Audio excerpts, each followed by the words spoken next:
This is Josh Arnett with Children's Literature doing my reading log assignment for this week on the, which one are we doing this week? The Cyber Medal Award.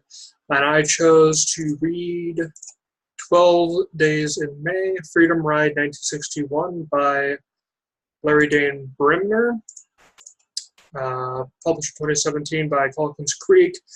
Nonfiction, 112 pages, age range 10 to 17.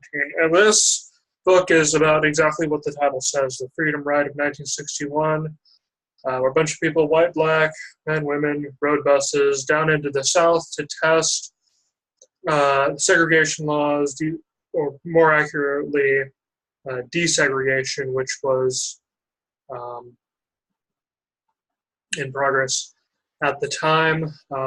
Talks about how they will arrive at the bus stations. Black people will go to the white-only section, white people will go to the black-only section, and they just sort of see what happens. And they've all agreed to be nonviolent. If they're arrested, they'll be arrested, serve their time, and all that kind of stuff. And of course, as they travel deeper into the South, they find greater opposition, whereas at first, they show up and nothing really happened, and then they have a couple of people who refuse to serve them, or they'd say, go to your own section, until towards the end they're having people physically assault them. People are attacking the buses, slashing the tires, throwing basically homemade fire grenades inside to try and stop them from doing what they're doing. And it was a really interesting book for me. I don't recall this sit-in specifically, or a ride-in as they called it, because they were riding the buses. I don't recall learning about this specifically, but it is a really interesting way of presenting the challenges of desegregation in the areas of the South among the people who were very much opposed to desegregation. And it names all of the writers who are involved, so you have a name to put with what's going on, and you follow these people through their whole journey. So that narrative helps to make the events of what happened. It makes it more personal. You know the name of the people who were involved and what all was happening. It gives you someone to connect to. One of the things that I noticed is throughout the book it'll have phrases like, desegregation was the law of the United States, but the South didn't want to follow the law, which I'm not saying it's wrong. And as the book shows, there were a lot of people who were very, very much opposed to desegregation.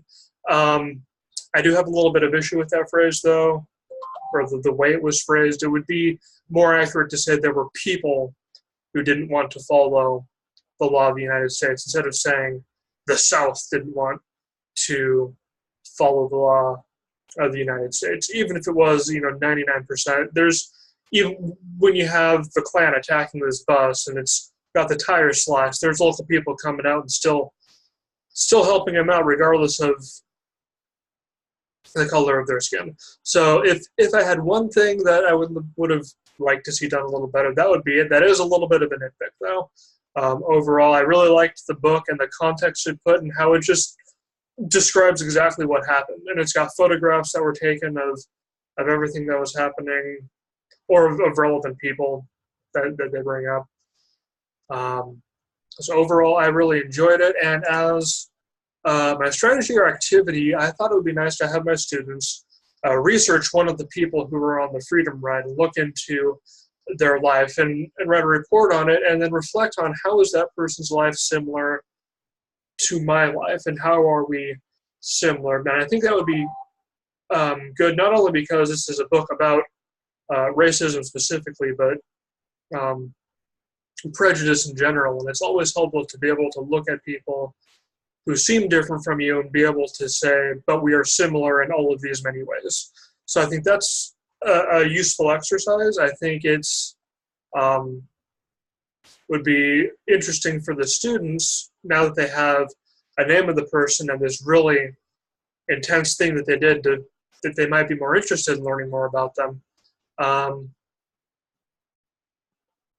And then, yeah, just help them to be able to build the skills of finding empathy and finding the similarities.